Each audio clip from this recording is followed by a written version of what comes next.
Halo dok, Halo, malam Pak. malam. Jadi dok, Bali aman dok. Aman, aman. Wah. Ini jadi teman-teman buat yang belum tahu di Bali juga kita sekarang udah ada self pick up ya kantor ya di Bali ya baru. Jadi nanti teman-teman juga bisa bisa kalau yang di domisili di Bali bisa table talk juga di sana outdoor tempatnya. Jadi nggak perlu takut. Aduh tempat tertutup nanti COVID atau apa kayak gitu ya asal tetap jalanin protokol. Ini tempatnya juga outdoor harusnya aman. Karena ya outdoor gitu kan, luas aja gitu gede. Oke dok, hari ini kita kira-kira rencananya mau cerita tentang apa sih dok? Sharing tentang apa sih dokter?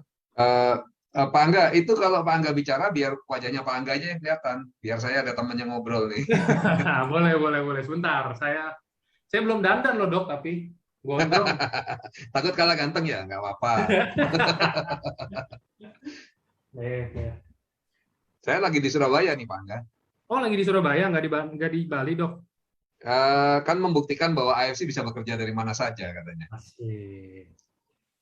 Oke, nih saya temenin. Oke.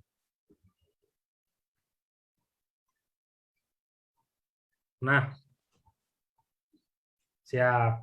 Jadi Sip. kira-kira hari ini kita mau bahas tentang apa dok? Ya, saya akan bahas banyak sekali, bukan cuma member baru gitu. Member baru dan member yang Hmm. sudah lama juga ya. Banyak sekali cari saya itu lalu bilang, teman saya ini sudah habis gitu. Kalau yang Hmm. baru dia bilang sudah diprospekin orang semua, yang lama dia bilang sudah saya prospek semua. Jadi yang nolak ya sudah nolak, yang gabung sudah gabung. Terus saya mau prospek siapa lagi gitu. Jadi Yes. keluhan ini saya lihat paling sering diangkat. Nah, jadi malam ini saya pikir gatel nih. Saya ingin bicara ya berbagi kisah pribadi saya juga biar apa istilahnya teman-teman karena kok aneh gitu loh. Kalau bagi saya sih sampai ya berapa hari yang lalu kita masih closing floorline baru gitu. Hmm. Terus kemarin juga makan di Jiwok ya dapat downline baru lagi. Kayaknya kok padahal katanya Surabaya udah pada semua udah join kan gitu. Jadi kok saya pikir harusnya bisa gitu. Kok bagi teman-teman sulit. Nah, ini yang ingin saya angkat. Bagaimana sih kira-kira caranya gitu. Kalau cara yang online ahlinya kan sudah ada tuh, kayak Lavina, kayak yang lain-lain mungkin ya, mungkin Yes. Ernesta atau siapa nggak tahu. Tapi eh, kalau saya pikir ya ini kemampuan kita untuk offline karena dimanapun kita kan akan bertemu orang. Dan pandemi ini kan bukan berarti bahwa kita harus mengurung diri. Saya dengar ada yang beberapa bulan nggak keluar rumah, kasihan banget tuh.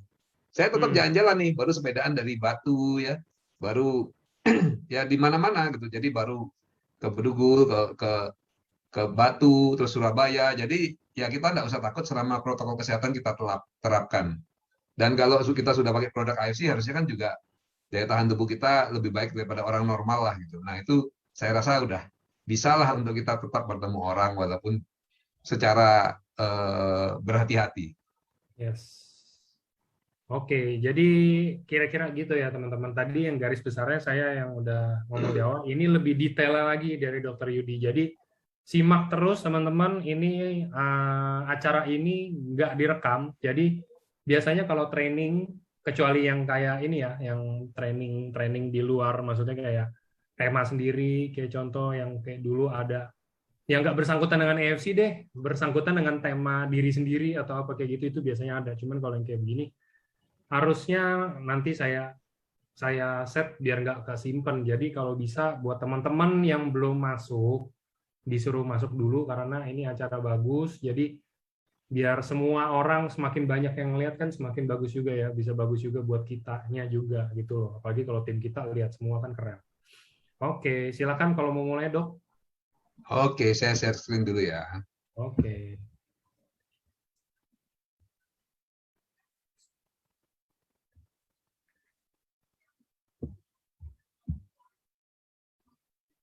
silakan dok. Udah keluar. Oke, oke. Jadi yang ingin saya bahas adalah kehabisan teman atau prospek. Karena seperti tadi kan sering banget ya bagi member baru maupun yang sudah lama putus asanya itu satu hal gitu. yang baru bahkan kadang-kadang belum join sudah prospek teman-temannya. Lalu pada saat dengar, wah temannya sudah join gitu, terus dia bingung gitu. Prospek 3 atau 5 teman ternyata 3 atau 5 sudah join gitu. Lalu merasa, saya tidak mungkin bergerak di AFC, lalu nggak jadi join. Gitu. Ada yang begitu. Ada yang sudah join juga, lalu coba prospek, ini sudah bergabung, itu sudah bergabung. Akhirnya selesai. Padahal saudaranya sendiri, keluarga besarnya sendiri belum diprospek. Dia lupa gitu. Yang dipikir yang jauh-jauh doang gitu ya. Nah, juga ada yang memang sudah bergerak cukup lama dan katanya ya semua sudah diprospek sehingga yang sudah gabung, yang enggak, yang menolak sudah menolak gitu, yang sudah setuju ya sudah join jadi downline. Jadi siapa lagi yang di prospek begitu. Nah, padahal dengan sudut pandang dan keterampilan yang benar kita tidak akan pernah kehabisan teman atau prospek. Ya. Nah, ini apapun kondisi kita. Jadi kadang-kadang kita terhambat dengan kepribadian kita sendiri yang kita yakini, itu masalahnya. Nah, beberapa prinsip dasarnya, yang pertama memang kita harus bisa memprospek cold market. Maksudnya cold market itu pasar yang dingin. Artinya kalau sahabat, teman dekat itu kita anggap pasar yang hangat gitu ya. Tapi pasar yang dingin artinya benar-benar orang-orang yang tidak kita kenal sebelumnya. Nah, karena kalau kita bisa memprospek cold market ini tentu akan menarik karena semua orang bisa menjadi prospek kita lalu ya. Dan harusnya memang kita tidak membatasi hanya di orang yang kita kenal atau hanya di sahabat-sahabat atau hanya di keluarga-keluarga. Tetapi siapapun bisa gitu. Seperti kemarin saya makan soto ya di Jiwok. Lalu wah ini kok gimana kabarnya? Oh tangan saya sakit. Ya, langsung lah jadi member AFC kan begitu. Jadi penting untuk kita bisa mendekati cold market ini ya. Nah, kedua adalah kita harus bisa selalu mendapatkan frontline baru ya. Dengan konsep cara pikir adalah kita membantu orang. Gitu. Jadi ini sudah sering diangkat oleh yang lain. Tapi saya cuma ingin menggambarkan bahwa ya kita memang harus, kalau kita mau menjadi pemain network yang baik dan benar, kita harus bisa selalu merekrut baru. Karena kadang jaringan kita berhenti, kadang jaringannya berkhianat gitu ya.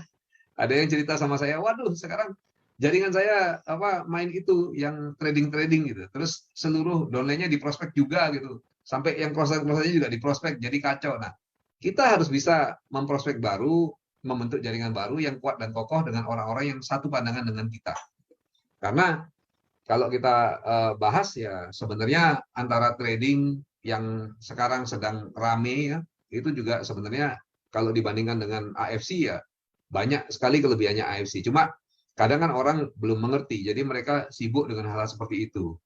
Nanti kalau terjadi sesuatu, ya baru kemudian mungkin insaf kembali ke AFC atau bahkan lain lagi. Nah, tetapi artinya kalau kita bisa selalu menciptakan frontline baru, kita nggak perlu khawatir dengan hal-hal seperti itu. Katakanlah downline kita berhenti, atau mungkin ada musibah gitu ya, sampai meninggal dan lain sebagainya. Ya kita tetap bisa membentuk downline baru, frontline baru, lalu jaringan baru. Jadi kita akan aman di sana dan dimanapun kita diletakkan, kita akan bisa berkembang. Nah, lalu ingat untuk masuk ke Blue Ocean masing-masing. Kenapa Blue Ocean masing-masing?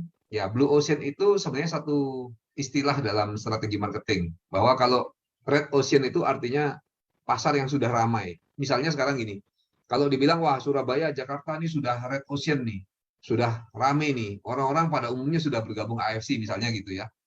Lalu kita ketemu, wah ini di satu sudut Indonesia, misalnya katakanlah di Flores gitu ya. Di Flores ini masih Blue Ocean, kenapa?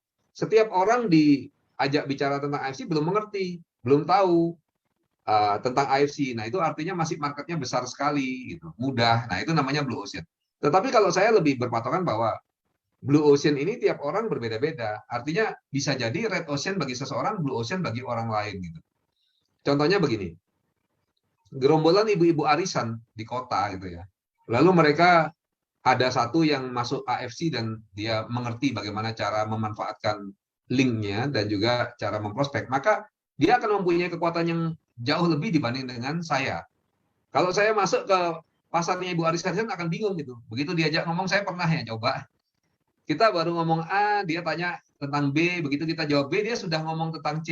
Ya. Kita ngomong tentang C, dia sudah ngomong tentang D. Ya. Ini tante-tante ini lawannya cuma tante-tante doang. Gitu. Nah, artinya bagi orang yang senang arisan dan memang dunianya di sana, mungkin lebih mudah untuk dia masuk. Jadi tante-tante arisan itu grup Blue Ocean bagi tante-tante yang senang arisan juga gitu.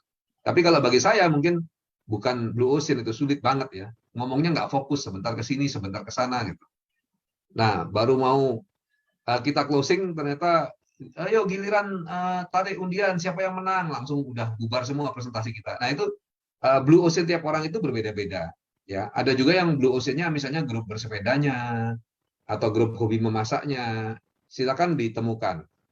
Nah, eh, ingat bahwa pada dasarnya manusia adalah makhluk sosial. Banyak sekali dari kita nggak berani untuk mendekati orang-orang yang tidak dikenal, untuk berbicara dengan orang-orang yang tidak dikenal. Padahal sebenarnya orang-orang tidak dikenal ini semuanya juga ingin diajak bicara. Pernah nggak perhatian ya? Kalau misalnya di airport begitu, kita uh, bicara ya, kita lihat ada orang di sana duduk, lalu kita juga duduk ya, lalu pegang HP, dia juga pegang HP. Pada saat kita toleh, dia juga toleh, kebetulan sama-sama nunduk lagi pegang HP, maka suasananya jadi kaku sekali. Padahal kalau kita dekati lalu kita ajak ngobrol sedikit saja, tentu akan terbuka satu suasana yang lebih menyenangkan. Ternyata sama-sama membutuhkan teman untuk ngobrol. Kebanyakan seperti itu ya. Karena manusia itu pada dasarnya adalah makhluk sosial.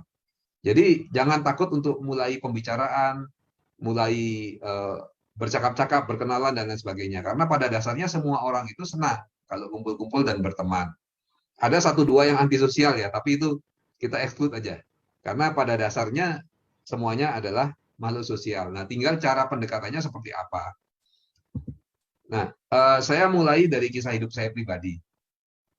Jadi mungkin member-member Kasoku, teman-teman yang angkatan tua lah istilahnya di AFC, yang pernah ketemu secara pribadi dengan saya, pasti mengenal saya itu sebagai pribadi yang sangat ekstrovert, sangat terbuka gitu ya. Artinya apa aja dibicarakan, kalau gurau kadang-kadang kelewatan gitu, karena batasannya jadi nggak jelas lagi, semua dianggap gurauan, semua dianggap teman gitu.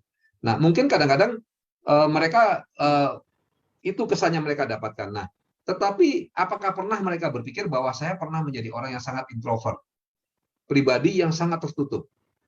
Jadi bagaimana dong kok bisa berubah? Nah, ternyata orang itu bisa berubah dari satu kepribadian yang tertutup menjadi yang terbuka, sebaliknya juga dari yang terbuka menjadi ke yang tertutup. Jadi kalau sekarang Bapak Ibu, wah saya susah untuk berkenalan dengan orang lain, karena apa? Karena saya memang orangnya pemalu kok. Saya memang orangnya pendiam kok. Saya memang orangnya susah untuk bicara dengan orang yang tidak dikenal. Nah, hal-hal seperti ini sebenarnya bisa diubah, bisa dirubah menjadi yang lebih baik seperti itu. Saya dulu waktu ini cerita masa kecil ya.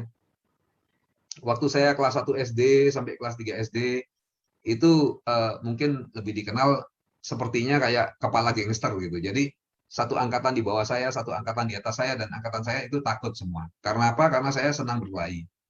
Lalu kalau berkelahi agak sadis ya, sampai celupin kepalanya teman ke kolam gitu, seperti itu. Untung teman nggak apa-apa gitu. Kita cuma lihat film, terus pengaruhnya buruk ya kita ikutin. Nah, istilahnya sangat sangat dominan. Tetapi kemudian saya pindah sekolah dari Cipta Dharma ke Swastiastu ya. Lalu di Swastiastu itu saya tidak merasa ada sesuatu yang salah. Artinya kalau saya ingat-ingat lagi, tidak ada guru yang memarahi saya, tidak ada teman-teman yang membuli saya, tidak ada diskriminasi, tidak ada apapun gitu. Tetapi tiba-tiba saya berubah menjadi satu pribadi yang tertutup sekali. Cuma mengapa begitu saya tidak hafal, tidak tahu detailnya karena waktu itu masih kecil sekali ya, masih kelas 3 SD. Nah, di sana lalu menjadi pribadi yang sangat tertutup dan pemalu. Jadi saya mengerti betul bagaimana rasanya menjadi orang yang tidak percaya diri, yang pemalu ya, yang kalau berjalan rasanya semua orang melihat sehingga kita takut untuk dilihat, lalu merasa berdebar-debar, ah ini pasti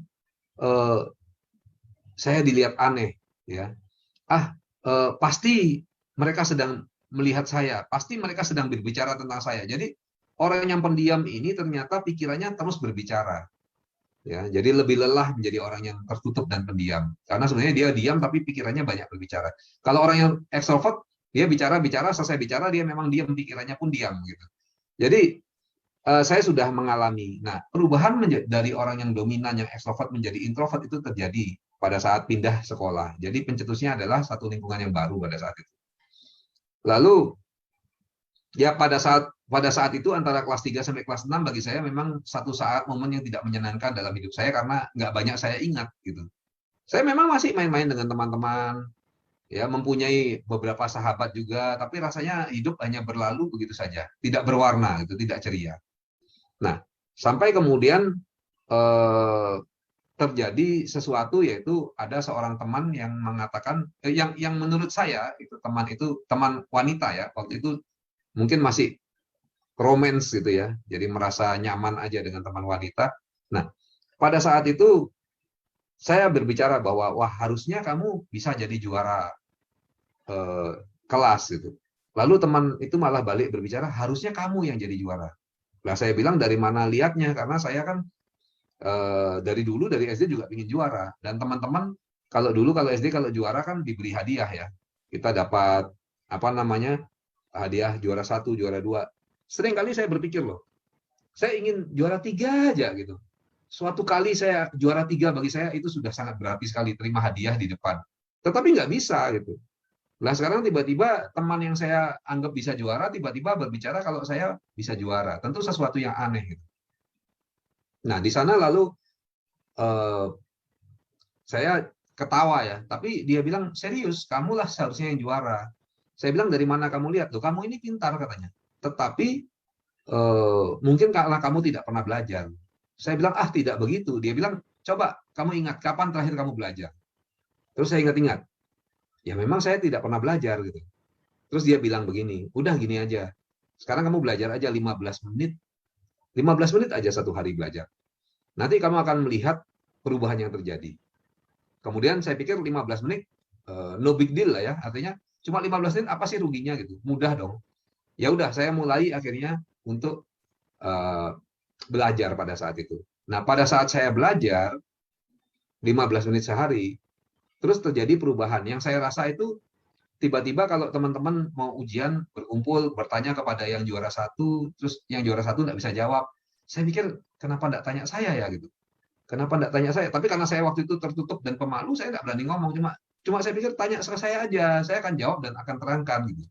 Terus saya pikir kenapa yang juara 1 nggak bisa? Itu awalnya seperti itu yang terasa. Nah, ternyata pada akhir tahun diumumkan bahwa saya menjadi juara, bukan juara kelas, tetapi juara umum 3. Nah, hal ini mengubah hidup saya. Jadi begitu tahu juara 3 umum, ya langsung percaya diri dan confidence itu muncul. Lalu ya the rest is history. Jadi sisanya itu udah kayak masa lalu aja. Hidup saya jadi berwarna ya. Saya jadi istilahnya jadi macam-macam lah di sekolah. Ketuanya ini, ketuanya itu, dan kemudian juga gurau, dan segala hal yang saya lakukan saya yakin akan berhasil dengan mudah gitu. Itu yang, dan sejak tahun-tahun berikutnya saya juara 1 umum ya terus. Jadi ternyata satu titik itu bisa mengubah. Nah, karena itu saya ingin bahas di sini bahwa apa? Ternyata pribadi yang ekstrovert bisa menjadi introvert, lalu bisa menjadi ekstrovert lagi. Tinggal kita cari bagaimana caranya. Cuma ini kan kalau cerita di kehidupan saya itu dilakukan dengan cara tidak sengaja. Tetapi sebenarnya kalau dengan sengaja kita mau eksplor, saya yakin itu bisa. Yang penting ada kemauan dan keyakinan dari kita semua. Ya, dimulai dari pola pikir. Karena kalau pola pikir kita sudah negatif, nggak bisa kok. Saya memang segini-segini aja, saya memang bodoh ya, misalnya gitu. Atau waktu kecil saya ini kurang protein nih, kurang makan gitu. Makanya Indomie terus atau apa. Itu ya susah. Tapi kalau kita yakin dan percaya, maka dengan mudah kita bisa mengubah diri kita. Jadi ingat untuk selalu mengenakan pola pikir positif ya. Jadi itu satu hal yang penting. Saya lihat tadi hot button tiap orang itu berbeda.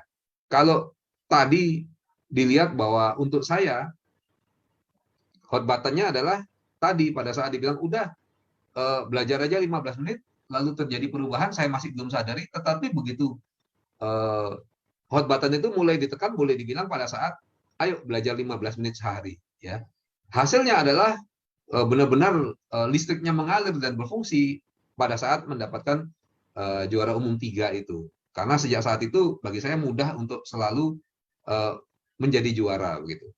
Nah, ini hot button tiap orang ini berbeda. Ada kadang-kadang omongan dari seseorang atau membaca buku atau peristiwa kejadian atau justru tuntutan-tuntutan kehidupan. Tapi apapun itu, ayo temukan hot button kita masing-masing sehingga kita bisa berubah.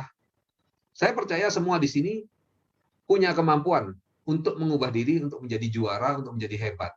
Ya, dan caranya ya tadi, temukan hot button Anda. Apa sih yang kira-kira bisa mengubah, bisa menimbulkan kemauan luar biasa dan akhirnya bisa membuat Anda menjadi orang yang berbeda.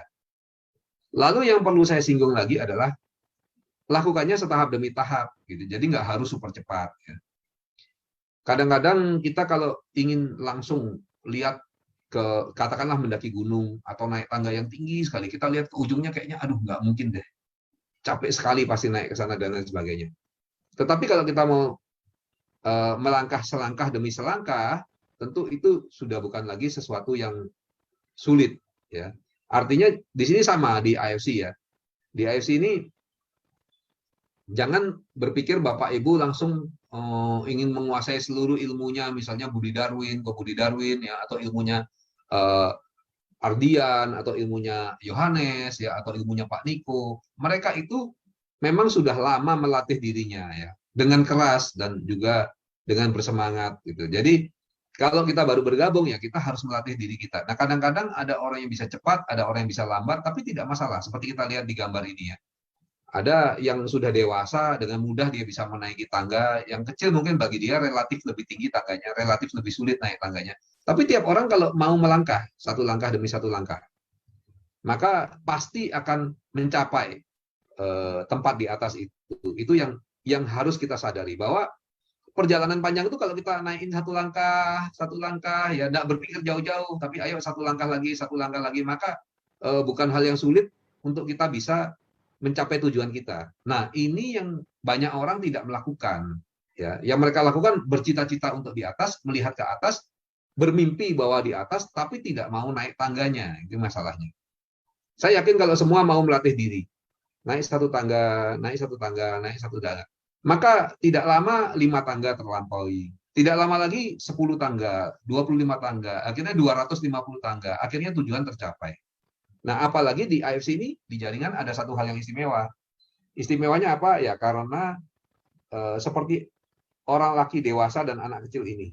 Gitu. Upline Anda adalah orang laki yang dewasa tadi. Dia sudah tahu jalannya, dia sudah lebih kuat, dia sudah lebih berpengalaman, dan dia menggandeng tangan Anda, menuntun Anda untuk ke atas, ya, membantu Anda pada saat Anda kurang kuat, ditarik ke atas, gitu, sehingga lebih ringan untuk naik, dan memimpin di jalan yang benar, di alur tangga ini, gitu ya. Nah, sekarang kembali lagi kepada anak kecil ini, apakah dia mau berjalan atau tidak? Kalau dia tidak mau berjalan dan tiba-tiba menjatuhkan dirinya, ya sulit juga, gitu ya. Tetapi kalau dia mau ikutin jalan, ya, sambil ngobrol dengan riang, tentu dengan mudah bisa mencapai atas tangga juga. Nah, ini perumpamaan yang baik sekali bagi kita. Ingat bahwa upline itu fungsinya membantu, tetapi bukan berarti bahwa sukses Anda itu kewajiban upline ya. Karena ada juga beberapa yang bicara dengan saya, wah gimana nih kok saya tidak bisa jadi daimyo gitu ya misalnya. Wah salahnya Dokter Yudi nih misalnya begitu. Wah itu ya keliru ya, karena kesuksesan kita masing-masing tergantung bagaimana respon kita masing-masing. Karena tuntunan itu pasti, bantuan itu pasti diberikan. Nah, percaya diri dan keyakinan itu sangat penting. Ini dalam segala hal akan terlihat Bapak Ibu. Misalnya gini, kita mau kenalan aja dengan orang gitu ya. Kenapa sih kok ada, kalau zaman SMA, SMP gitu ya, kok banyak sekali ada beberapa orang yang gampang sekali bergaul dengan cewek. Dia disukai, dia pintar melucu misalnya.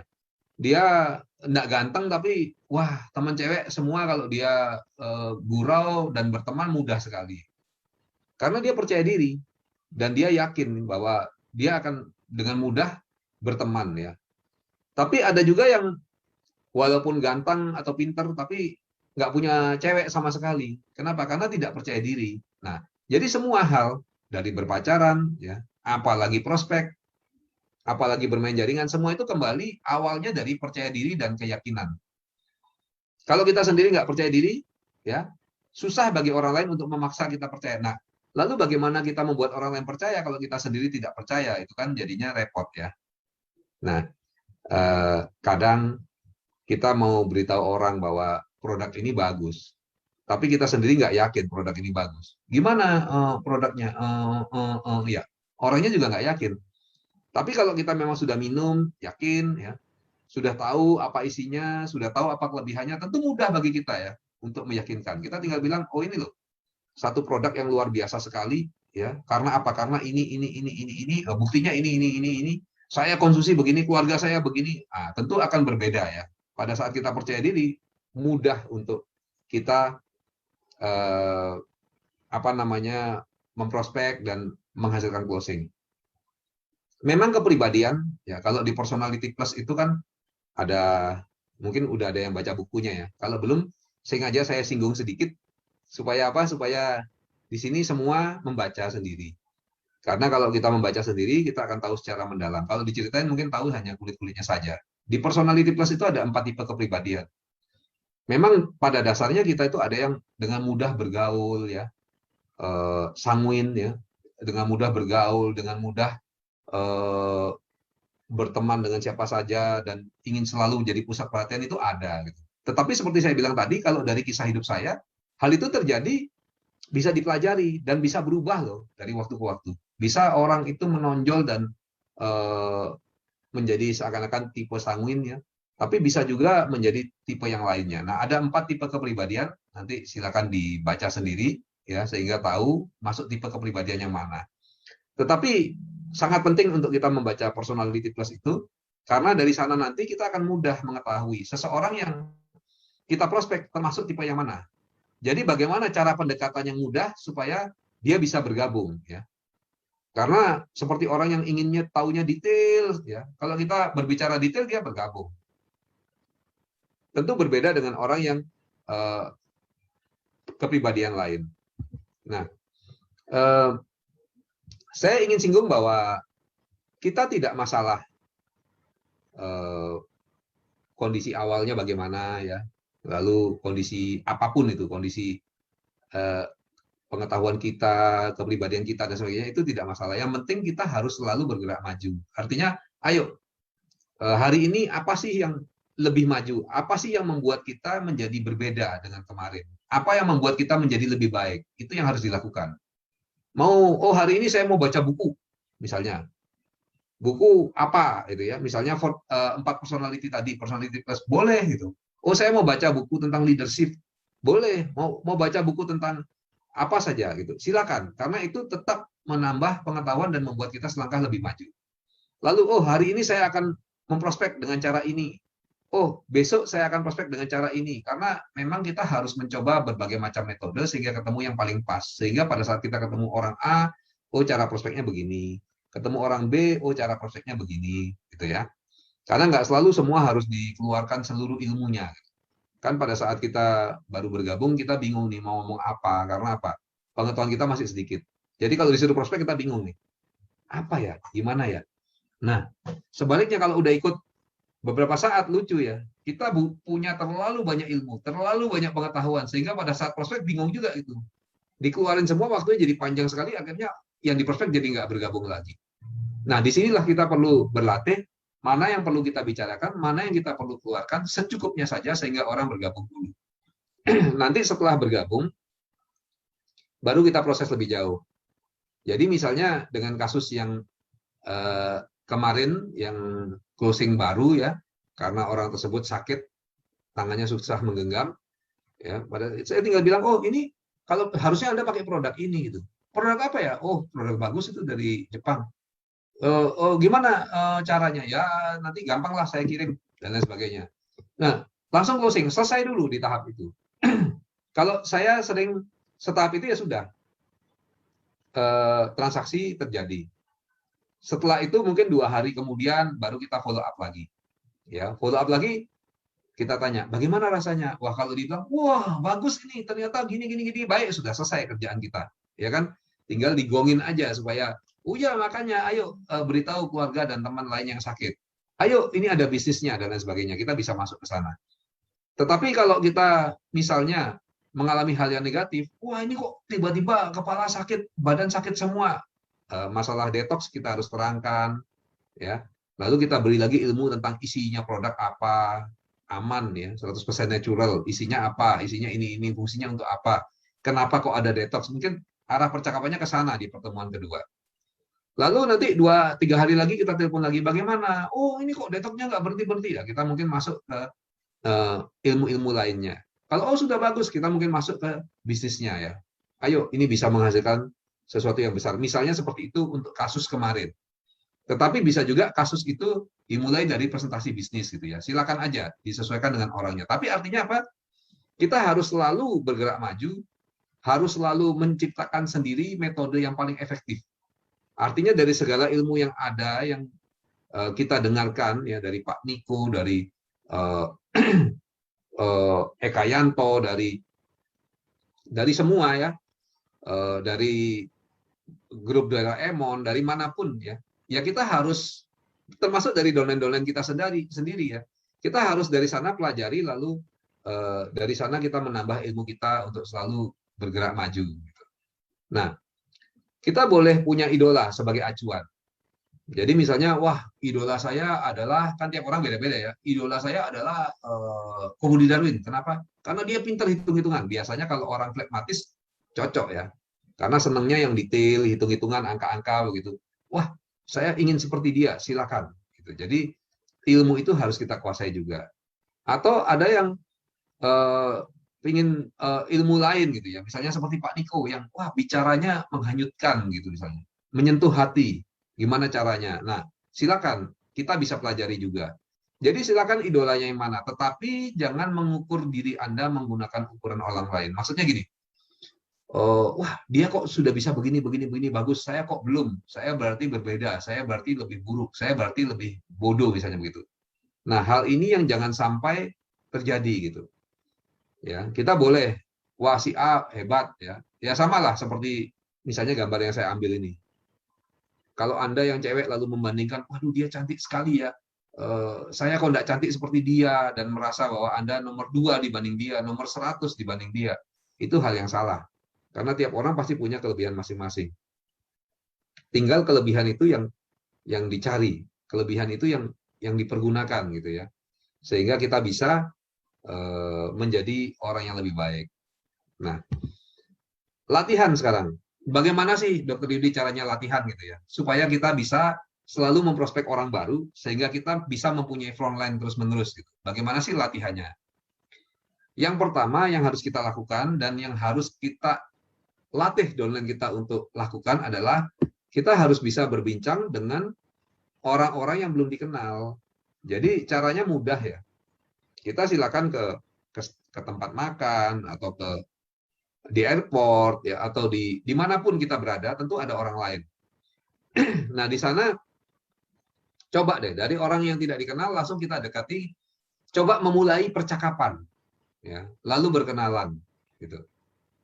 Wah tentu susah ini Dokter Yudi. Sebenarnya tidak ya. Saya dengan istri jalan pagi 3 hari yang lalu ya, sempat jalan pagi keliling komplek perumahan. Lalu lihat ada yang nanam hidroponik. Wah, seger-seger sekali, bagus sekali hidroponiknya. Ya, langsung kita dekati. Wah, ini bagus sekali hidroponiknya. Ya, tentu yang punya jadi senang ya. Langsung bercerita, malah ditawarin, ayo masuk sini ke rumah saya gitu. Terus bincang-bincang tentang hidroponik, kita bertanya tentang hidroponik dan lain sebagainya. Akhirnya berkenalan lah gitu ya. Jadi sebenarnya cara berbincang-bincang dan berkenalan ini dengan orang yang tidak dikenal ini sangat mudah dan coba dilatih. Nanti dengan topik apapun kita bisa masuk. Ini juga saya alami dulu pada saat saya masih jadi orang yang introvert, yang pemalu begitu ya. Saya bingung karena kami mahasiswa kedokteran Udayana itu dikenal kekuatannya dengan community health based. Jadi bagaimana kesehatan masyarakat itu menjadi ujung. Nah, karena itu latihannya adalah kami disuruh nginep di rumah warga gitu ya, yang tidak dikenal, langsung kita nginep di rumah di desa begitu. Bayangkan ya, di rumah di desa yang orangnya banyak, kita tidak kenal, kita suruh nginep di sana gitu. tentu repot sekali bagi saya. Nah, pada saat itu saya diem, banyak diemnya karena waktu itu masih termasuk orang yang pemalu, yang introvert. Tetapi beberapa teman saya dengan mudah lalu berbincang-bincang, berkenalan, bahkan akrab, ketawa-ketawa, disuguhin kopi. Akhirnya saya mendekat, saya observasi apa sih yang dibicarakan. Ya, suatu ketika dia bicara tentang cuaca awalnya, misalnya, panas ya cuacanya sekarang ya, nggak pernah hujan ya belakangan ini. Lalu jadi pembicaraannya akrab. Kadang-kadang dia berbicara tentang anak orang tersebut. Pak, berapa punya anak? Lalu apapun ternyata bisa, bahan pembicaraan itu bisa dimulai. Gitu. Jadi coba untuk latihan, cobalah Anda yang merasa pemalu, yang merasa introvert, yang merasa susah bergaul dan sebagainya. Coba dong, paksakan diri Anda berbincang dan berkenalan dengan orang yang belum dikenal ya. Sapa aja, mulai aja berbicara apapun gitu. Jadi nanti akan bisa. Kalau perlu AU bingung ya ngomong, Pak, saya disuruh Dokter Yudi untuk belajar berkenalan gitu. Boleh nggak kenalan dengan Bapak? Misalnya begitu. Atau apa aja. Pasti kita bisa kok kenal orang baru itu. Nah, kalau kita latih ini dengan sering, maka kita akan jadi semakin ahli ya. Akhirnya dengan siapapun kita bisa berbincang, bisa berkenalan, dan akhirnya berkenalan itu bukan lagi satu beban, tapi satu hal yang menyenangkan. Jadi latihlah diri Anda, dan downline juga, banyak downline yang kenapa sulit untuk mendapatkan prospek baru, nggak kenalan dan berbincang dengan orang yang tidak dikenalnya, nggak mau. Padahal lebih banyak pasar cold market daripada hot market. Ya, hot market atau warm market itu katakan yang sudah lama bergabung mungkin untuk, wah semua sudah saya prospek. Tapi kalau cold market dimanapun kita bisa ketemu. Ya, sampai kapan? Nah ini ada downline saya barusan tadi cerita-cerita, dia bilang gini, salah seorang jenderal saya, dia bilang loh, bagi saya, prospek itu, AFC itu seperti makanan rohani, dia bilang. Nah, sama. Saya kalau berdoa, terus kalau orang tanya, berdoanya sampai kapan gitu? Ya teruslah katanya. Jadi saya juga prospek orang ya terus katanya gitu. Cari frontline terus gitu. Masa saya bisa bilang ke Tuhan, Tuhan saya berdoa 2 minggu ini ya. Nanti setelah itu saya nggak perlu berdoa lagi ya, karena sudah cukup doanya gitu kan, nggak ada begitu. Sama. Dalam mau prospek kita harus terus berkenalan dengan orang-orang baru, tetap sharing hal yang baik ini, dan kemudian kita bisa memproses jaringan yang baru ya, dengan semangat yang baru dan lain sebagainya. Jadi kita tidak boleh terlalu tergantung pada upline, juga nggak boleh terlalu tergantung sama downline. Nah itu aneh mungkin nasihat saya, tapi itu yang saya lakukan dari pertama kali bergabung. Saya nggak pernah bergantung sama upline ya. Jadi misalnya merengek pada Ko Budi Darwin atau pada Ardian untuk ditemani, pada Pak Niko untuk ditemani merospek, itu nggak saya lakukan. Dan kalaupun orang yang saya prospek sebagai downline ya, dia nggak mau bergabung ya sudah. Gitu. Kalaupun dia mau berhenti silakan. Kalaupun dia mau pindah jalur ke mana-mana ya silakan. Gitu. Saya tetap akan berjalan dengan kalau perlu saya akan banyak frontline baru lagi dan membentuk jaringan baru lagi. Itu yang harus kita miliki, semangat dan kemampuan itu. Ya, jadi pertama latihannya adalah berbincang dan berkenalan dengan orang yang belum dikenal ya. Yang kedua, nah kalau kita sudah bisa membuka percakapan, kita harus bisa menimbulkan suasana nyaman. Ya, artinya sehingga orang tersebut tidak merasa diinterogasi ya, bukan kita tanya tentang hal-hal yang tidak nyambung gitu. Tapi kalau tanya kita mengikuti aliran tentang dirinya, biasanya orang senang untuk bercerita, suasananya jadi nyaman. Kalau bisa bergurau itu bisa ditambahkan, itu tambahan hal yang lebih baik lagi. Tapi jadilah diri Anda sendiri pada saat Anda bercakap-cakap dengan orang lain ya. Cuma lama-lama bisa juga diubah, ditambah supaya lebih pandai bergaul ya. Lalu obrolkan banyak hal yang umum-umum gitu. Jadi nggak usah langsung menjurus masuk ke AFC ya. Ini loh AFC dan sebagainya, jangan gitu. Kalau kita ngobrol tentang cuaca, tentang pohon bonsai, tentang angkutan umum, atau tentang mall yang banyak tutup, atau tentang apa saja gitu, atau udara yang semakin panas belakangan ini, ya lama-lama orang akan merasa nyaman ya. Lalu kalau kemudian kebetulan, nah tanda petik nih ya, kebetulan masuk ke obrolan AFC, bagi dia itu normal dan wajar saja gitu. Karena tapi sebenarnya kita sudah mencari celah kalau kita memang ingin prospek supaya kita bisa masuk ke obrolan tentang AFC.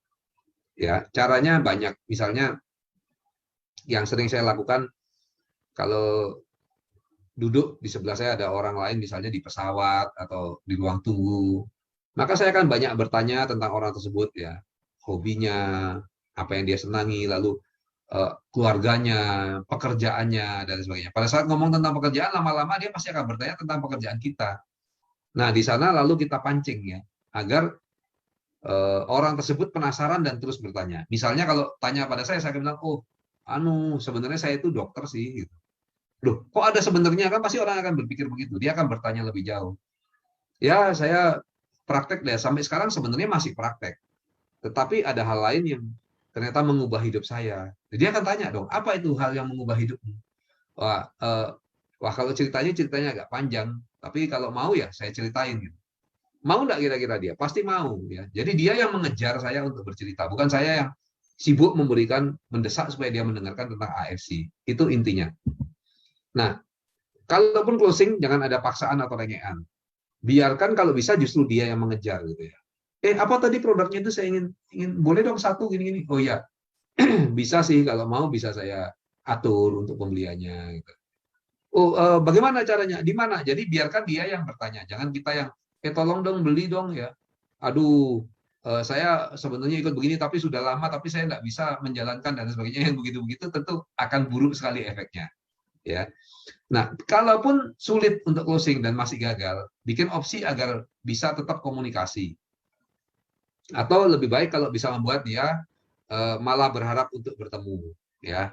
Nah, ini makanya seninya di sini harus dipelajari. Kita harus sering bercakap-cakap sehingga kita tahu, oh begini loh, bikin orang itu sehingga selalu ingin bertemu lagi, selalu ingin bertanya lebih jauh. Ya. Dia yang mengejar, dia yang bertanya, apa terus loh? Terus kenapa salmon itu ya? Oh ini bukan salmon sembarang salmon, terus salmon apa dong? Nah, yang bikin supaya dia bertanya gitu ya. Saya pada saat itu teringat dengan cerita 1001 malam. Mungkin di sini ada yang tahu banyak atau beberapa yang tahu ya. Kenapa sih kok cerita-cerita yang menarik itu Alibaba, Aladin, dan lain sebagainya, Abu Nawas itu disebut cerita 1001 malam. Nah, Alkisah nih dulunya ya. Ada seorang raja yang nyentrik. Jadi raja ini dihianati oleh istrinya. Istrinya selingkuh dengan saudaranya lalu akan membunuh dia karena saudaranya ingin menjadi raja. Nah, pada saat perselingkuhan dan pengkhianatan itu bisa diatasi, raja ini tetap berkuasa. Saudara dan istrinya dia hukum mati. Tetapi traumanya itu tersisa seumur hidup. Sehingga lalu dia mengambil keputusan bahwa dia setiap tidur dengan seorang wanita, maka wanita tersebut dibunuh keesokan harinya. Nah, hal ini tentu saja akhirnya menimbulkan teror ya. Karena di negerinya semua yang punya anak perempuan takut. Dan anak perempuan yang cantik-cantik juga jadi takut, orang tuanya pun takut. Karena kalau diminta harus mau, pada saat setelah satu malam bersama sang raja, maka besoknya pagi-pagi dibunuh. Selalu terjadi demikian. Nah, singkat cerita, banyak yang mati dan semakin negara ketakutan, maka anak Perdana Menteri malah mengajukan diri untuk bersama sang raja, untuk menemani raja tersebut satu malam. Nah tentu Perdana Menteri sendiri panik ya, semua panik, tapi dia bilang nggak apa-apa, tenang aja gitu. Nah lalu apa yang terjadi pada saat bertemu dengan raja, maka dibangkitkanlah keingintahuan sang raja, ya, dibangkitkan keingintahuannya sampai raja penasaran terus akan ceritanya dan bertanya-tanya lebih jauh. Menjelang pagi hari, tiba-tiba sang putri bilang, wah dia menguap lalu bilang apa? Aduh dia sudah ngantuk sekali.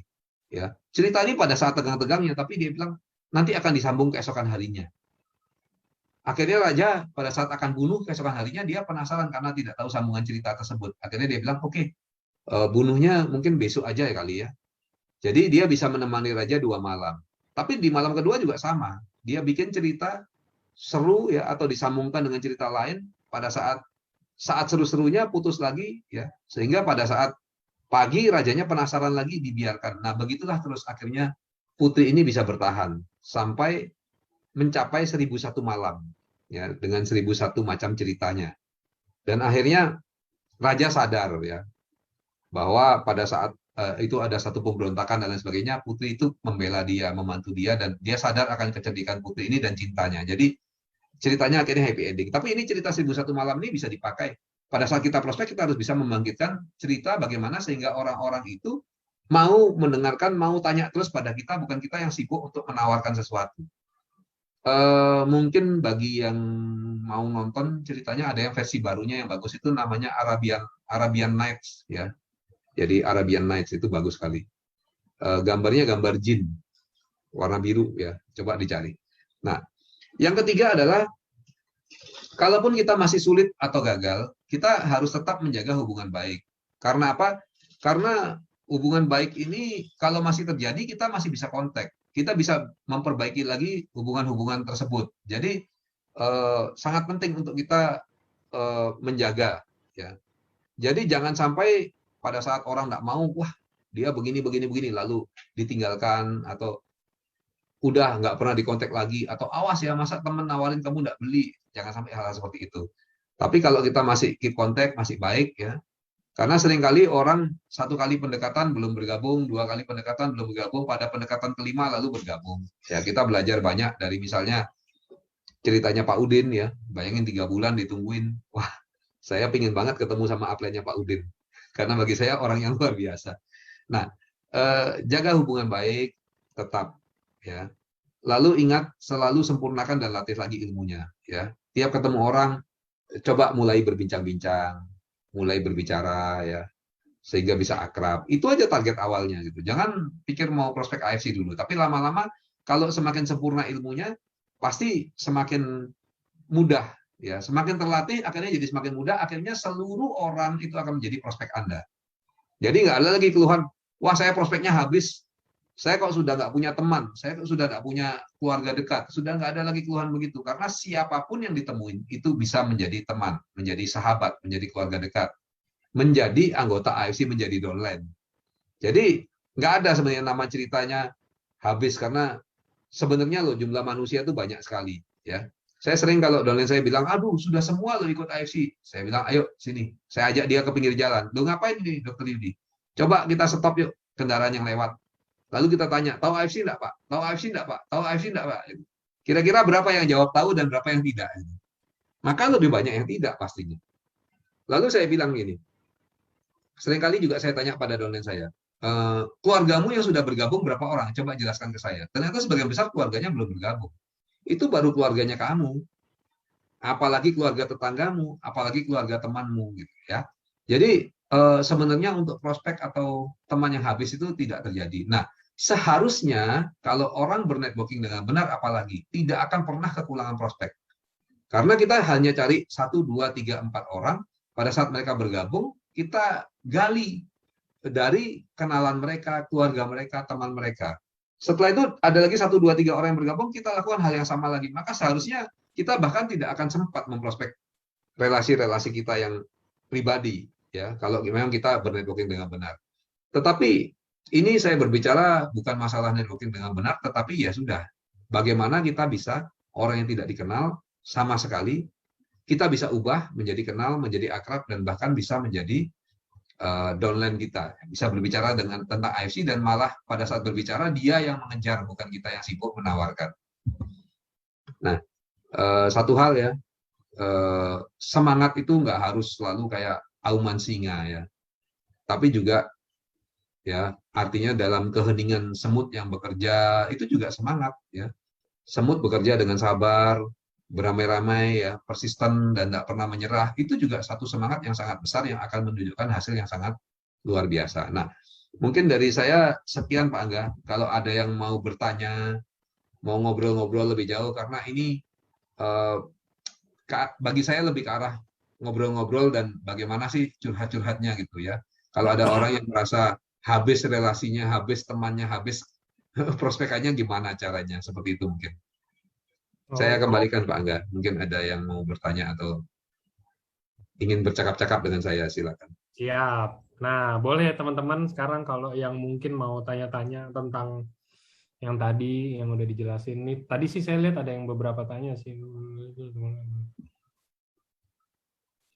Zoom ini pandang dari dokter. Ayo, mungkin ada yang mau tanya. Nah, ini ada mungkin nanya lebih ke arah tips ya, Dok. Dok, saya kalau mau prospek gini loh. Kalau misalkan kita prospek orang yang ekonominya standar-standar aja, mereka probabilitas mereka untuk gabung biasanya lebih besar. Ya, itu emang. Cuman kalau dari kasus, gimana kita kalau mau prospek orang yang udah punya aset banyak dan uang. Nah, saya tahu sebenarnya jawabannya, cuman biar dokter yang menjawab, biar dari sudut pandang dokter. Ya, sebenarnya semua memiliki kekuatan. Artinya gini, kalau yang bergabung orang yang punya uang tentu lebih mudah untuk membeli ya.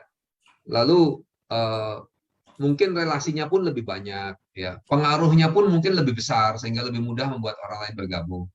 Tetapi juga ada kekurangannya, yaitu pada saat dapat eh, uang, ya katakan 100 juta bagi kita sudah besar gitu. Bagi dia nggak ada artinya nih, malah ngerepotin ya. Dia repot sedikit aja untuk 100 juta nggak mau karena income-nya misalnya 1 bulan 10 M gitu. Ngapain ngurusin 100 juta? Nah tentu makanya banyak sekali orang-orang yang memprospek orang-orang hebat, lalu orang hebat tersebut bahkan tidak bergerak sama sekali. Ya, karena dapat uang ya bagi dia remeh ini uang kecil gitu.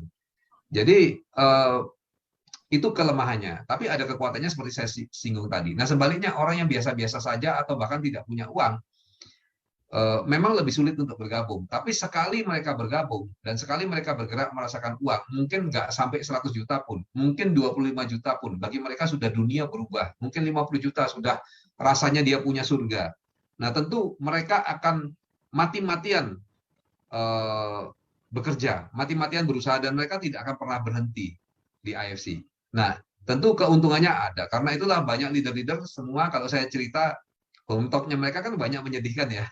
Saya dulu nggak punya uang, saya dulu hidupnya susah, saya diambang kebangkrutan dulu. Nah, ternyata yang begitu malah jadi leader yang hebat, leader yang konsisten ya, daripada yang saya sudah kaya raya gitu ya. Saya sudah punya BMW 5, Mercy 10 gitu. Nah, terus di sini hebat juga gitu. Kayaknya lebih jarang.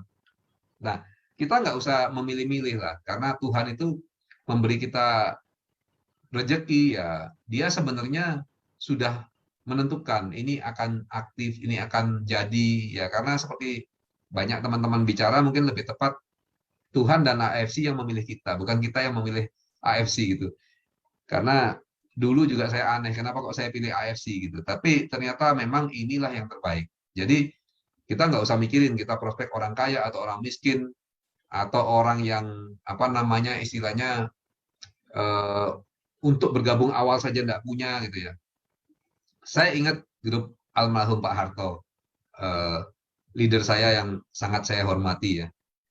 Beliau ini membernya malah banyak yang mulainya tanpa modal sama sekali. Jadi pada saat ditanya siapa yang di sini tanpa modal mulainya, banyak angkat tangan loh, itu leader-leader utamanya. Sekarang bisa punya sampai 9 diamond dan lain sebagainya. Tentu menarik. Nah, mereka tentu lebih bertahan ya karena hidupnya berubah di sini. Orang bergabung aja dulu nggak punya uang gitu. Dibanding dengan yang dengan mudah beli 3 diamond mudah, setelah itu ditaruh aja atau dikasih-kasih orang. Bagi dia tidak terlalu berarti lagi hal-hal seperti itu. Nah, ini tentu lebih repot. Nah, mungkin itu jawaban saya, Pak. Jadi mungkin ada pertanyaan lain, Pak Angga? Oke. Eh, Untuk Saya ikut baca chat aja ya. Jadi boleh. biar lebih. Oh ini. Dok, bagaimana? Mohon saran bagaimana etisnya untuk kita para dokter untuk share AFC yang ada bisnisnya terkait larangan ini untuk dokter pada bisnis dengan MLM. Thank you gitu ya. Nah ini menurut saya sih kembali ke kita masing-masing. Kalau saya patokannya adalah sesuatu yang baik, saya tidak takut untuk share gitu. Kan sesuatu yang benar kan. Sekarang orang stroke kita beri lalu yang sudah tidak ada harapan lalu menjadi sembuh dengan cepat misalnya.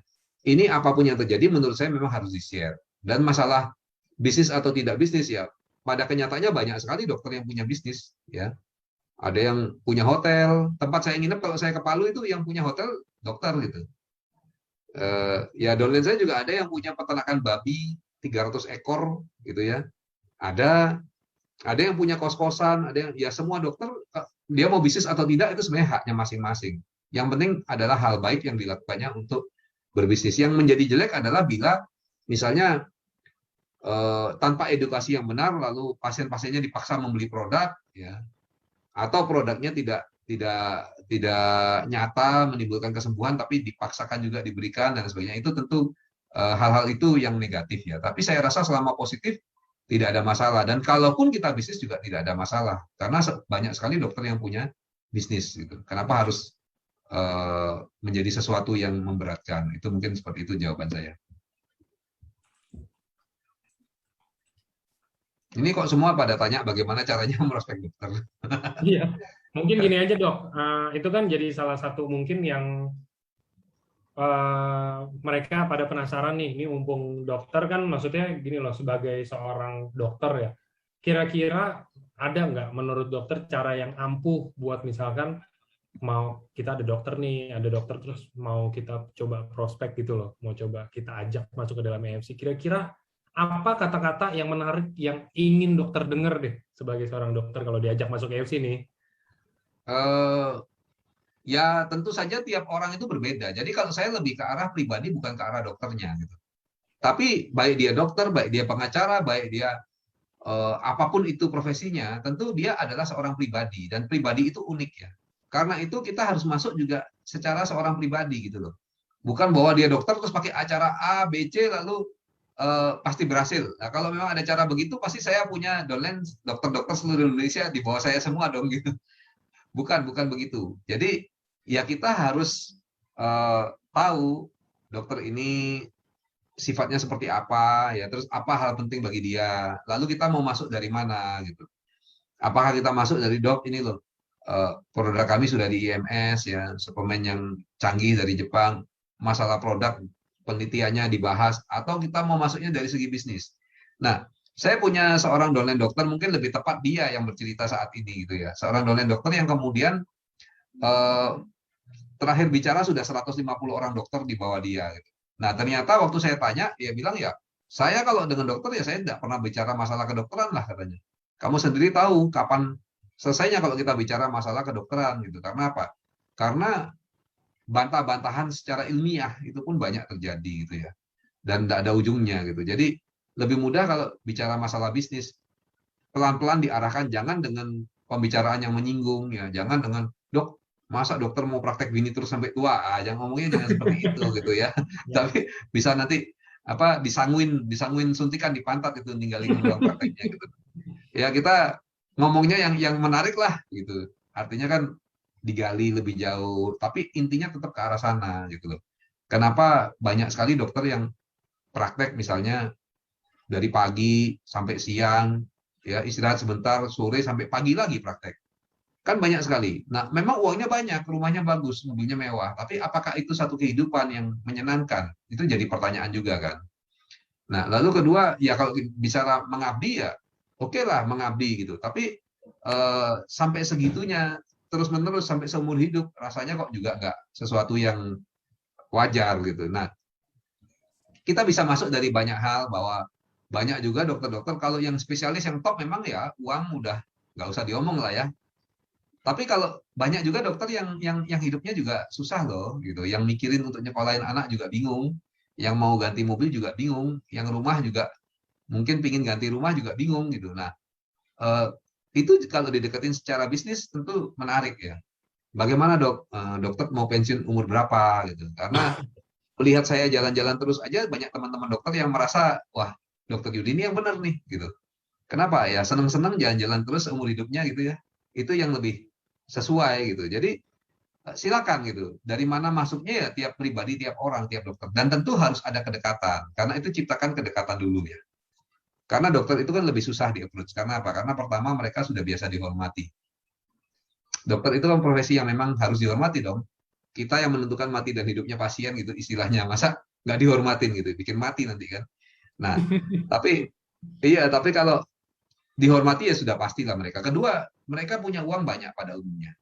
Karena apa? Profesi yang dihormati bayarannya cukup besar ya. Apalagi yang dokter-dokter spesialis nggak usah diragukan, pasti hidupnya sangat melimpah gitu secara ekonomi. Jadi kalau kita berbicara masalah ekonomi kadang-kadang waduh nggak pada tempatnya gitu misalnya.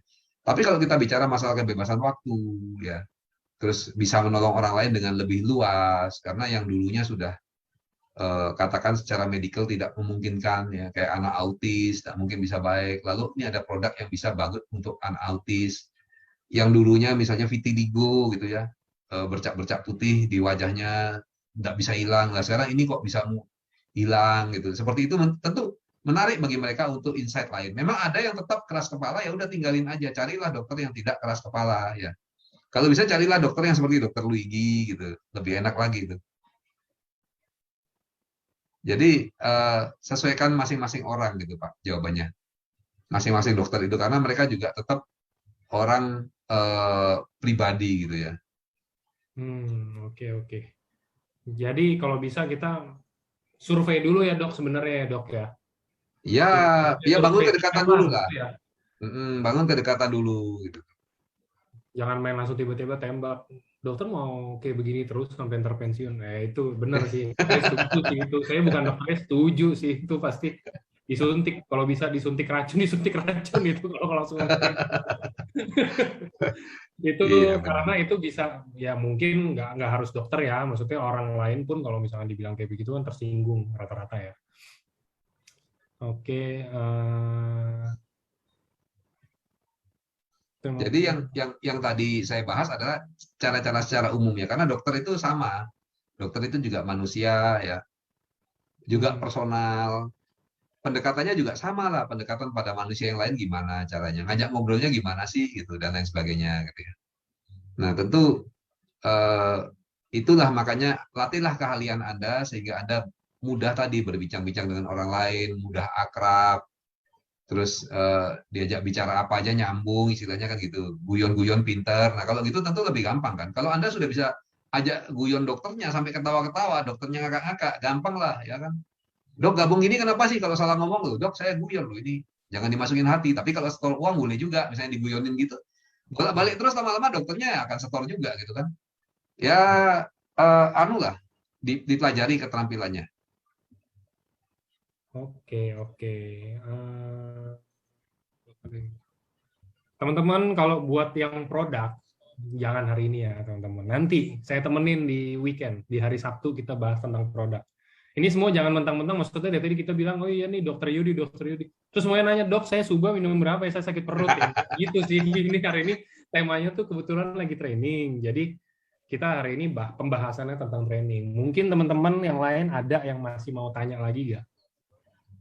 Mereka nggak tahu Pak Angga bahwa dokter Yudi itu dokter yang berbeda gitu ya. Jadi, Jadi jadi emang Pak dokter Yudi Niko, itu benar dokter, cuman hari ini temanya ini lagi training karena dokter Yudi ini kebetulan emang udah Bushido juga di AFC, jadi kita mau serap ilmunya dari dokter Yudi tentang bisnisnya, training tentang bisnis ya, bukan training, iya, jadi saya konsumsi berapa saset, oke, 10 Viston, kita coba kita konsumsi apa, aduh, nggak kayak begitu, bukan. ya kayak Pak Niko kan dulu, ayo jadi dokternya perusahaan gitu. Saya nggak mau gitu. Lebih baik saya jadi leader aja gitu. Memposisikan diri sebagai leader mungkin lebih menarik gitu ya. Hmm, Nah itulah. Jadi jangan tanya masalah medis-medis sama saya lah. Boleh dikit-dikit aja, jangan banyak-banyak gitu. oke. Nah, yang ingin saya ini ada nggak pertanyaan yang berhubungan dengan materi yang saya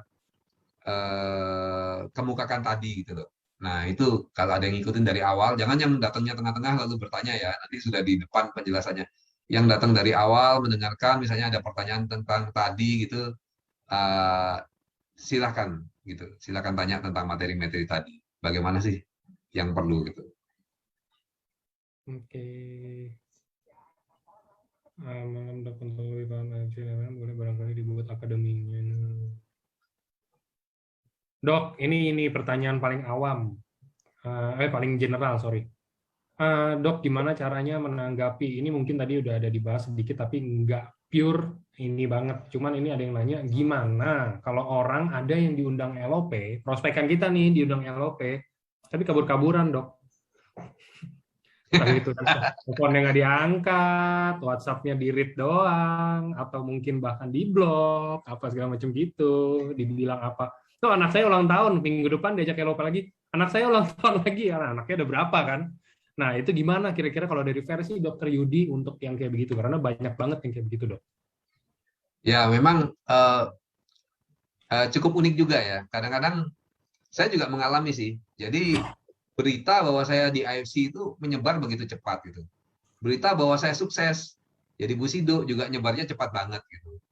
Nah, suatu ketika saya telepon sahabat nih, sahabat yang dekat banget. Saya biasanya gini, kalau lagi nganggur gitu, saya ingat-ingat siapa sih teman dekat, sahabat yang lama nggak dikontak, lalu saya kontak, ngobrol gitu ya. Tujuannya cuma itu aja gitu. Kan sayang dong, misalnya saya dengan Pak Angga nih deket nih, ya udah kenal seperti ini. Terus kalau saya nganggur, misalnya Pak Angga ada di sini, saya juga di sini, saya telepon Pak Angga, yuk kita makan yuk, sambil ngobrol-ngobrol. Nah itu kan satu hal yang biasa gitu. Tapi langsung dia curiga, wah kamu jangan prospek saya loh, gini gini gini, sampai saya ketawa. Secara spesifikasi loh, apa yang membuat kamu merasa layak untuk saya prospek gitu. Jadinya seperti itu kan. Jadi eh, lucu juga kadang-kadang. Nah, mungkin pendekatan awal atau pada kasus itu pendekatan awalnya udah salah gitu. Makanya orang langsung ngeblok, langsung menolak, langsung merasa misalnya tiap ketemu ngomongnya AFC terus gitu ya. Maka tentu mereka nanti akan lebih apa ya resisten gitu loh. Karena itulah menurut saya prospek itu seninya di sana. Bagaimana kita eh, mengajak dengan cukup tapi tidak berlebihan, tapi juga supaya berhasil kan begitu ya. Itulah seninya dimulai dan tiap orang beda-beda. Makanya ada yang lebih apa namanya lebih hebat dalam closing, ada yang susah banget closing gitu ya. Ya karena tadi sebenarnya, karena itu satu seni. Nah ini ada pertanyaan nih, kalau kita bergabung di sini, lebih baik marketnya dari mana? Dari yang eh, hot ke warm ke cold market atau kebalik dari cold market dulu gitu ya? Ya tentu saja tetap mulainya yang hot market lebih gampang ya. Terus ke warm market, tapi juga cold market tadi jangan disingkirkan. Tapi saya bilang kalau kita bernetwork dengan benar, hal itu mudah. Kenapa kok networking itu angka keberhasilannya besar? Karena gini, saat saya punya downline, lalu downline saya punya saudara gitu. Sebenarnya adalah ilmunya yang dipakai adalah ilmu saya, tetapi kedekatannya adalah kedekatan downline saya sebagai seorang saudara. Karena itu pendekatannya biasanya berhasil. Karena yang maju kan saudaranya atau teman dekatnya gitu. Jadi kedekatan itu sudah tercipta. Lalu yang memberikan ilmu adalah upline-nya. Misalnya kalau downline ini baru bergabung ya. Gitu. Karena itu angka keberhasilannya tinggi, dari sanalah caranya. Makanya pada orang-orang yang baru bergabung, seringkali dipesanin ya jangan prospek sendiri dulu gitu. Kalau Anda mampu dan hebat ya nggak apa-apa. Tapi kalau enggak, lebih baik awal-awal ditemani oleh upline-nya. Karena tadi ilmunya dari upline-nya, kedekatannya silakan dari Anda.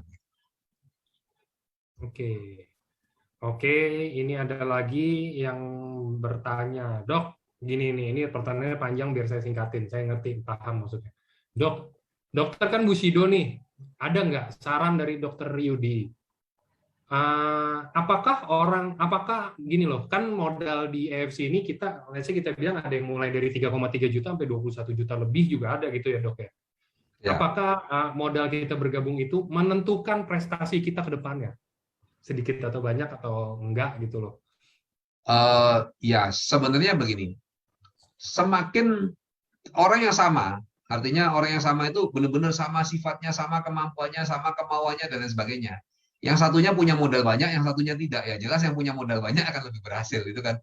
Hmm. Tetapi kalau orang yang berbeda, nah ini jadi seni ya, karena ada yang modalnya sedikit tapi kemauannya kuat, ada yang modalnya banyak tapi males, misalnya begitu. Ya tentu kita tidak bisa menilai dari sana. Tetapi untuk yang sama ya jelas semakin lengkap modal seseorang. Artinya misalnya orangnya pinter, ya tentu lebih mudah berhasil daripada orang yang bodoh. Orangnya rajin lebih mudah berhasil daripada orang yang malas. Orang yang punya modal lebih mudah berhasil daripada yang tidak punya modal. Tentu begitu. Tapi artinya itu kalau kita head to head membandingkannya. Tapi pada kenyataannya kan orang tidak ada yang sama. Jadi nggak apa-apa. Yang penting nilai-nilai kekuatan kita itu yang kita kita gambarkan gitu loh. Jangan jangan menyerah dengan sesuatu yang jangan gini. Ya katakan banyak sekali motivator top ya. Dia nggak punya kaki, nggak punya tangan kayak Nick Vujicic itu. Tetapi malah jadi motivator top. Loh kok bisa? Ya justru karena dia nggak punya tangan dan nggak punya kaki. Ya. Kalau dia punya tangan dan punya kaki, mungkin dia tidak akan jadi motivator stop sekarang. Nah, itu dia menggunakan kekurangannya untuk menjadi satu kekuatan. Pada saat lihat dia jatuh, orang sudah bingung gimana cara bangunnya. Ternyata dia menemukan cara bangun. Ya. Terus bahkan dia bisa berenang, bisa segala macam. Orang kagum, oh nggak ada tangannya, nggak ada kakinya, luar biasa. Kenapa saya yang punya tangan dan kaki tidak bisa menjadi orang yang luar biasa? Nah, lalu dia akhirnya menjadi motivator yang top. Seandainya dia punya tangan dan punya kaki, mungkin topnya dia motivatornya nggak seperti sekarang. Jadi sebenarnya satu kekurangan itu bisa menjadi satu kelebihan. Nah sama, Bapak Ibu kurang dalam hal apa? Jangan itu yang diungkit-ungkit, jangan itu yang dilihat, jangan itu yang difokuskan. Tetapi fokuskan dan ungkit dan buatlah suatu kelebihan-kelebihan yang ada itu menjadi menonjol dan menjadi sesuatu yang hebat. Nah ini kita lihat banyak sebenarnya di kehidupan kita di YouTube banyak ya sehari-hari. Justru inilah yang menarik. Orang yang wajahnya sangat buruk misalnya, lucu atau giginya misalnya tongos dan sebagainya, malah dia manfaatkan akhirnya menjadi selebriti yang top di internet. Ah itu kecerdasannya dan itulah kalau dia misalnya nggak punya gigi yang gondrong, mungkin malah nggak sengetop sekarang gitu, misalnya begitu ya. Jadi nggak apa-apa, kita nggak usah khawatir dengan kekurangan kita. Yang penting kita bisa menggunakannya menjadi satu kelebihan. Dan bagaimana caranya ya? Ya masing-masing itu kan tiap kasus beda-beda, harus masing-masing belajar dan melatih. Mungkin seperti itu, Pak. Oke, oke ini kayak pertanyaannya udah mulai rada yang general, yang mungkin udah sering dijawab dan tadi bahkan udah ada yang beberapa dijawab ya. Eh, kalau menurut saya kayaknya udah saya tutup aja acara hari ini. Thank you Dokter Yudi, Oke, waktunya, thank you. sharingnya keren banget, rame banget hari ini. Tadi semuanya pada nagih kayaknya nanti boleh sekali-sekali kita bikin lagi dok yang temanya yang nyentrik lagi kayak begini dok. Ini temanya nyentrik nih kalau menurut saya soalnya yang lain kayak how to sukses apa kayak gitu, ini enggak, Dokter Yudi beda. Ini gimana kalau misalkan teman atau kerabat prospekan habis. Nah ini menarik kan, makanya rame nih, makanya hari ini semua pada dengar. Thank you Thank you, dok, thank thank you. you teman-teman semuanya yang udah hadir. Thank you, Pak Selamat, Angga. Thank you, thank you. teman-teman semua. Sampai ketemu Sampai ketemu, selamat malam. malam.